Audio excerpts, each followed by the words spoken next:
Back a bit there, Ryan.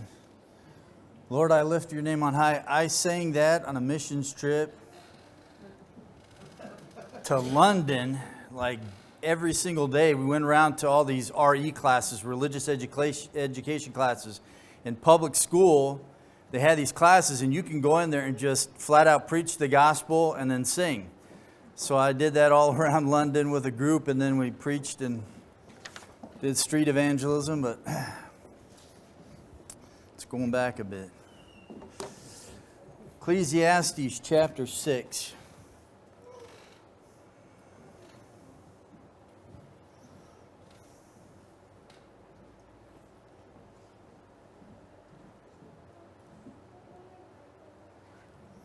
This morning we're just going to read verses 1 and 2 of chapter 6. There is an evil which I have seen under the sun, and it is prevalent among men. A man to whom God has given riches and wealth and honor, so that his soul lacks nothing of all that he desires. Yet God has not empowered him to eat from them, for a foreigner enjoys them. This is vanity and a severe affliction. I'm going to take this chapter a little bit in stride. We have reference to the miscarriage in verse 3, heading into verses 4 and following, and I can't just blow past that. We need to take some time to dwell on it. One of the reasons why I want to dwell on addressing the issue of what he means by miscarriage there, and that is that there are those who actually use this particular text as a proof text for justifying abortion. So we will address that next Sunday as we walk through this passage. So this morning I want to just look primarily at verses 1 and 2 as Solomon sets the stage for us. We are going to go back to chapter 5 verses 18 through 20 a little bit as way of refresher, because he's going to make a transition now in chapter 6. But I begin with these statements. I came across this article by D. Mahaney, and the author writes this in regards to Ecclesiastes. Ecclesiastes has shown me the secret of enjoying life even in the midst of trouble. It has rescued me from disillusionment when labors I thought were fruitful appeared to be for naught. How many times have we done things in life and thought that somehow there would be something good to result from what we did, and we put forth an effort, a good effort, a right effort, and yet at the same time it seems to turn out for nothing. This is one of the things that Solomon is going to get us to contemplate. The author goes on to say, Ecclesiastes has cured me of setting my hope on a particular outcome. Has protected me from becoming bewildered and disheartened by bad news. In other words, Ecclesiastes has made me a realist, and yet I am happier than ever before. It's one of the amazing things about the Word of God is that it helps us to see things as they really are. We are a realist, but it also helps us to be an optimist. So we should be realistic optimists, especially when we come to Ecclesiastes. There are some thoughts, though, that I want to lay out for us before we walk into this chapter and this next section of Ecclesiastes as Solomon takes us on this journey.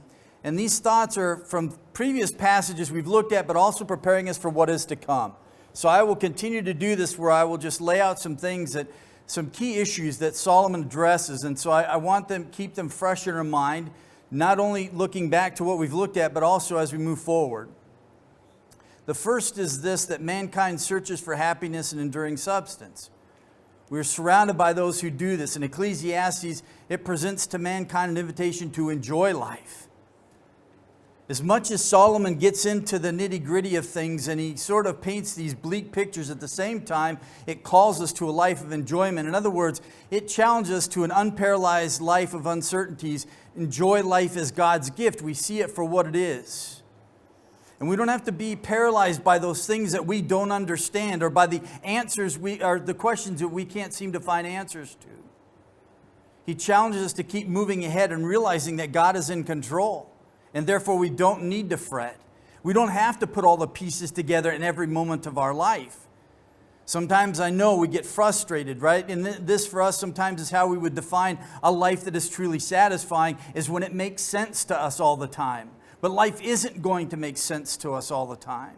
And Solomon helps us to understand that. But we can still walk ahead with contentment and certainty of the fact that God is in control.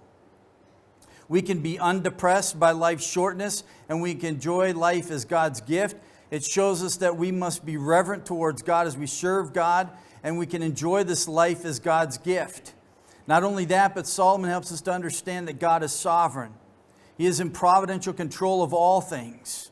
And this characterizes human existence on planet Earth. In other words, one of the things that we sort of deceive ourselves with is the fact that we think we control everything about our life. We don't.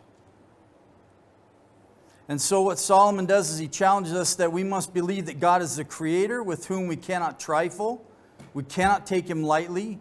We must accept that God's world cannot be changed to our liking. How often do we do this in life? We see a situation, we don't like it, we want it to fit what our ideals are or what our expectations are, and God reminds us over and over again, I'm in control.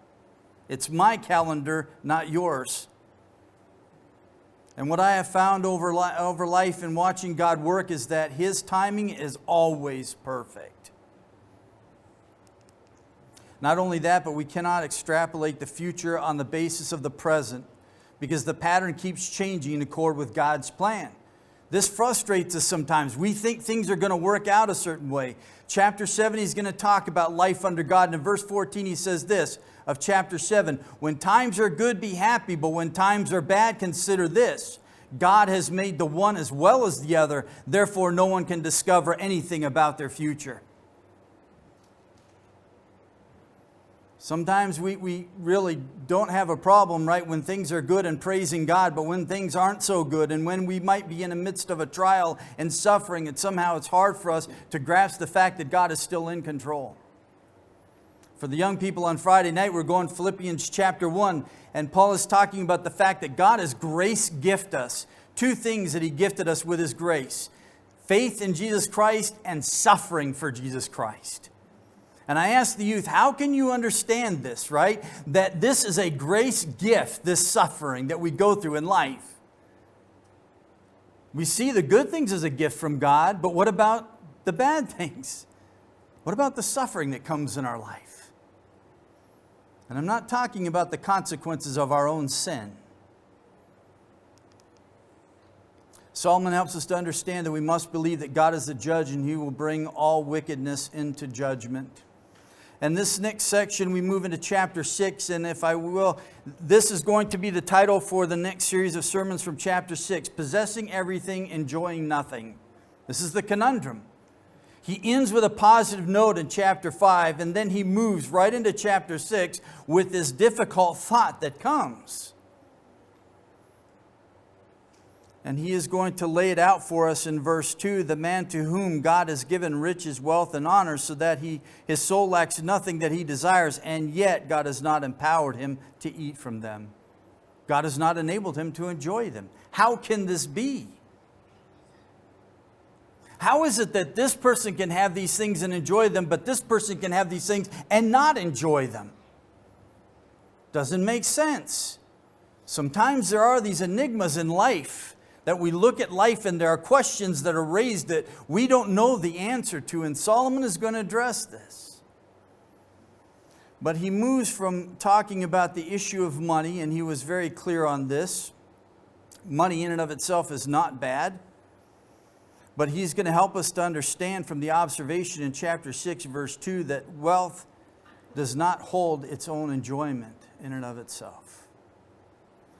We saw that he drew an observation of government in chapter 5, verses 8 through 9, that government is an extension of God's justice on earth, but government too often is a means of gaining wealth and power in politics. This is difficult for us to grasp, and I find this very intriguing, that politics is supposed to be a means in which you serve the public.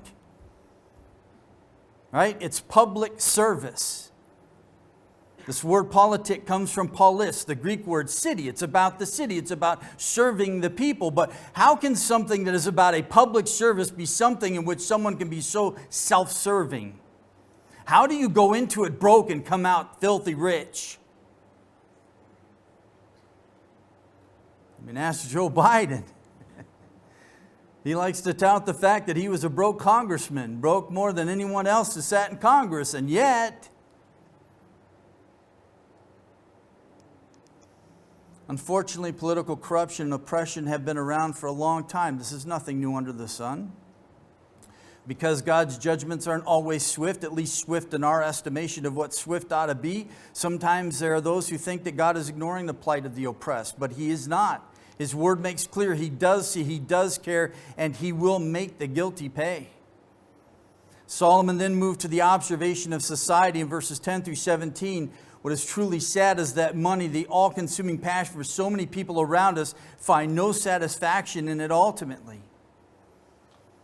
And it's amazing because as he ends chapter 5 for us, verses 18 through 20, when he gets to be a little bit grim and it becomes so overwhelming, he brings these refreshing thoughts to us, and he helps us to understand that we can find enjoyment in this life. Even though everything around us might seem to be grim, it doesn't have to be. We can find contentment and satisfaction. What's interesting to me that in chapter 5, verses 18 through 20, the key word is God used 4 times. And he explains that people can enjoy God's gifts of possession and wealth, whether it's in want or whether it's in abundance. So this is interesting because he sets the stage for chapter 6, verse 2, as he talks about the fact that we can have this enjoyment and abundance. And then he describes someone who has an abundance and yet they can't enjoy this. How can this be? Such enjoyment, Solomon says, provides a relief from the toil and trouble of mortal life under the sun, in which he is establishing a contrast. If you look back at chapter 2, verse 23, and he painted this picture of drudgery, now he shows that there can be found this enjoyment. And he brings us then to chapter 6. And chapter 6 provides a gateway into the next following chapters. And so I need to sort of lay this out for you because he's going to move to talk about someone who possesses all of this wealth and yet is unable to enjoy it. In other words, what Solomon opens up for us is the fact that there are manifold mysteries in life that we cannot understand. And even Solomon as a wise man cannot understand these things. They seem inconsistent to him. Mere mortals cannot adequately understand all that God does in this world. We don't understand everything that He's doing in our lives. Give an example. My parents, so we lived in Huntington Beach, and my aunt and uncle, they lived just down a little ways from us.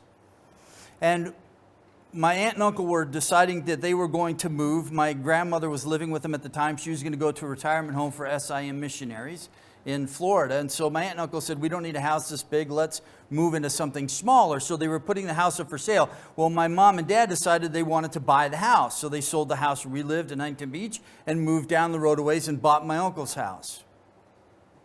Lived there for a time. And my dad decided that he wanted to move closer to work, which he was teaching at the Master's Seminary at the time. And he was called to pastor a church, a Chinese church out in the valley. And so they wanted to sell the house and they wanted to move out towards the valley. So they put the house up for sale. The realtors come in, and all of a sudden, when the realtors are there, this lady bursts into our front door. I mean, she just walked in the house. And she starts ranting and raving about all this stuff. And my parents are a little bit freaked out, right? Didn't understand what was going on. Asked realtors, is this person with you? No, we don't have a clue who this woman is. Well, come to find out that she owned a house in another state.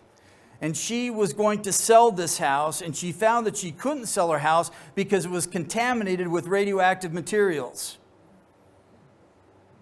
She found out that the gentleman who owned the house before her did work for the government, and he made mercury switches in his house. So contaminated the house that she couldn't sell it and get her money back out of it. She lost everything. So she had been chasing this man all over the U.S. Well, it turned out that 2 owners before my aunt and uncle bought the house, this man owned that house. Now my parents own it. My parents want to put it up for sale, but they find out maybe there's something wrong here. So they had it inspected. Sure enough, found radioactive material. The whole side of the house, they had to tear it up. Concrete, patio, everything, from the front of the house all the way to the back of the lot. They not only had to do that, but they had to dig all the way down. Figured we were heading to China now because they dug so much. They had to take all of this soil out. Now, what was really bad was that all of this stuff was contaminated, so I had to go into special trucks that had to go to a special dump way across the U.S., and it could only travel on certain roads to get to said dump. Now imagine, my parents have to fit this bill. And if they don't do it, they can't sell the house. You sit there and ask yourself, like Solomon, what in the world are you trying to say, God? This makes no sense to me. I didn't do anything to bring this on. Why am I going through this?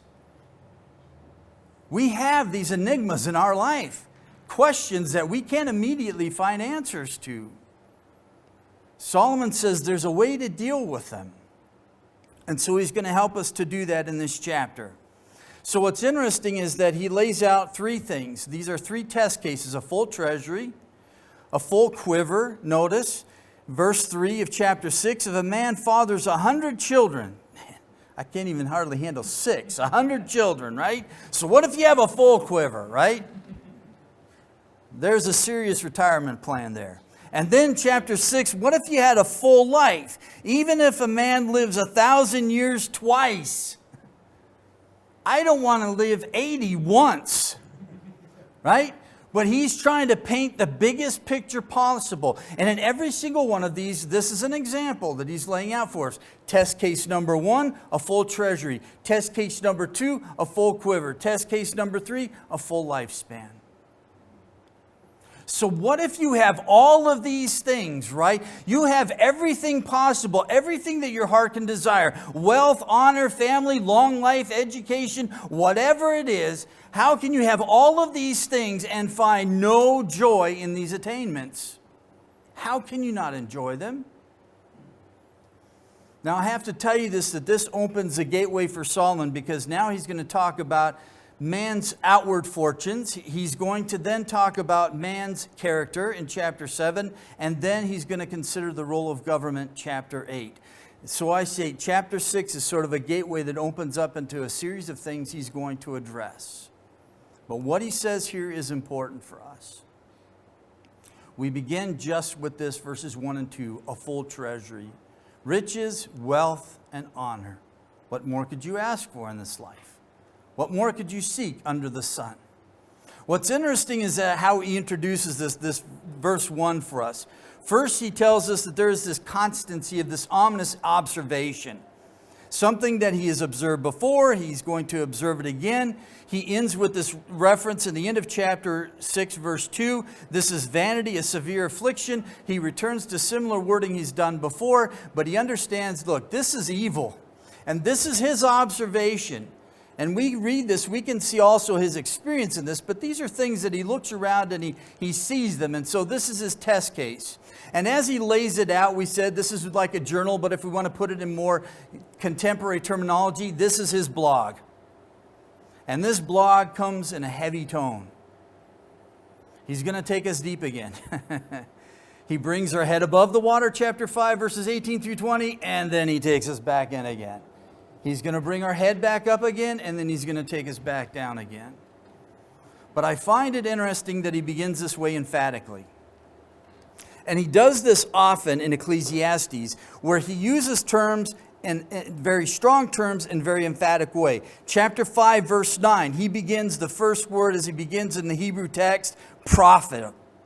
So he begins 5:9, prophet. So he's going to show that this is a positive thought as he lays out chapter 5, verse 9. So when he comes to here, he is going to begin with an evil. There is an evil, he says, that I see. This is a heavy expression. So Solomon's helping us to understand, look, I'm not sugarcoating this. I'm not going to do this with anything. I'm not going to use rose-tinted glasses. I'm not going to make anything up either. All of this stuff is true. In other words, what he wants us to understand is that he is facing reality squarely in the face, and he's reporting what he sees around him. He doesn't hold anything back. Sometimes people say, look, I just want you to be real.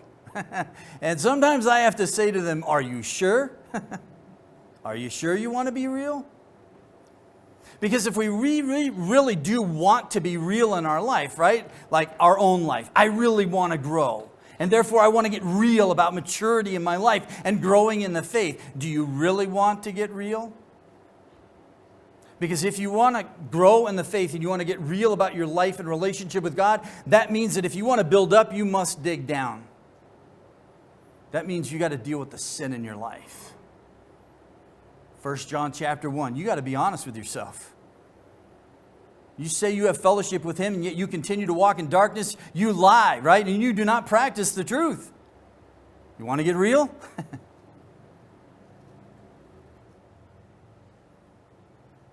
Solomon's going to take us there whether we want to go there or not. He's going to be real. He's going to say things that we don't care for. He's going to cover terrain that He's covered before, but at the same time, there's new thoughts that He gives us. He gives us the constancy of this finite, limited perspective. Notice, if you will, in verse 1, as he talks about the fact that from this point of view, we're talking about that which is under the sun. Hashemesh. Same perspective. This is what it looks like. Here's what's intriguing to me, though. He uses that same phrase, under the sun, but notice this, and he says, and it is, verse 1 of chapter 6, and it is prevalent among men. Now, literally in the Hebrew, it's not among men, it's upon men. In other words, he says that this is what weighs heavily on mankind. And it's for all of us. In other words, it isn't just for the unbeliever, it's also for the believer. Now it's getting interesting. This is what I see for all of us, Solomon says. This is the human condition. Similar principle happens in 1 Corinthians 10, 12 and 13. Notice with me. If you think, this is dealing with temptation, if you think that you are standing strong, be careful not to fall. Verse 13, Paul writes, the temptations in your life are no different from what others experience. There's nothing new under the sun. Right? We all go through this. Believer, unbeliever. Then he goes on to say, God is faithful and He will not allow the temptation to be more than you can stand. And when you are tempted, He will show you a way out so that you can endure. There's something common to all of us. So Solomon here in Ecclesiastes 6 in verse 1, he's highlighting the fact that this is something that all of mankind experiences. This is common to all of us. It is what is innate within the human condition. It's a reality for everyone. The reality is prevalent or it's widespread and it weighs upon men. We understand that there are those who have the divine perspective on life and they can have this and they can face this reality, this sort of conundrum and enigma, and we don't have to despair like the unbeliever does. But we have to at least acknowledge the fact that there are times in life under the sun that there are perplexing questions in this life that we cannot answer. Maybe God gives us an answer down the line. Maybe He doesn't. Maybe we won't know why He takes us through things until we get to glory. But what we can do is trust that God is in control. And this is how he's going to end the chapter in chapter 6, verses 10 and following, is he's going to end on the sovereignty of God. So he's going to lay out all of this stuff, and then he's going to end with this thought about who's in control of everything. So he gives us a way to deal with these conundrums in life, these questions that come, these puzzles that seemingly cannot be solved in our life. The unbeliever, you can see the frustration, right? Because they want a life that is satisfying, and they have these questions, and the only way that they can have this satisfying life is if there's answers to these questions, if life makes sense to them, or if there is purpose and meaning, right? But Solomon says you don't find that under the sun. You find it in the one who is beyond the sun. That's where we come in, right? That's where we come in. Because that's where we bring the message of the gospel of Christ. So his observation then, and I put this shortly, it's interesting because every time I read this, I can't help. So in the military, right, when they go out on tasks that they do, if they have a mission that they need to carry out, they have a target. And if they don't engage the target, they don't find their target, they call out on radio to notify everyone else in command, and they say, no joy. In other words, no satisfaction. We didn't reach our target. We're unsatisfied in this. This is where Solomon is going to take us. Here's his observation. There's no enjoyment. In other words, wealth doesn't guarantee its own enjoyment. In and of itself, it cannot do that. It's the way God has designed things. He said, God has given all of these things to this man, verse 2, but it's also God who is the one who gives them the enablement to enjoy those things. There's an interesting thought, is it not? So I will lay out for you the rest of this passage as it flows. This is the outline tentatively as we come to it. And we will come back and pick these thoughts up next week. In verse 2, the first part, he's going to talk about possessing the good life. It is a gift from God. Notice that God is the one who has given riches, wealth, and honor. But he also goes on to say in verse 2 that enjoying this good life is impossible apart from a gift of God as well. Thus Solomon's frustration. The conclusion, futility and pain once again. You can't do this without God. He then takes us to the full quiver, a father of 100 children. Then he takes us to the full lifespan, live 2,000 years. And then he's going to move us in verses 7 and 9 to the elusiveness of satisfaction and rest. And he's going to end with a sovereign God. We may not understand everything in life. We have questions, and it's okay to have questions. We need to be careful, though, how we address those questions to God. He doesn't owe us anything, but He ultimately has the answers. And sometimes we're not equipped to understand what He's doing right now in our life. Sometimes it takes 5 years, sometimes 10 years. I always remember my dad, something would happen in life and I would ask my dad, Dad, what's going on? Explain to me. And he would say, ask me in 5 years, ask me in 10 years, right? It's like, you're not ready now, son, but there'll come a time you'll be ready. Just understand that God has a plan for your life. And we can, even in the midst of uncertainties and things around us, chaos around us, that we can be content and we can enjoy. Let's pray.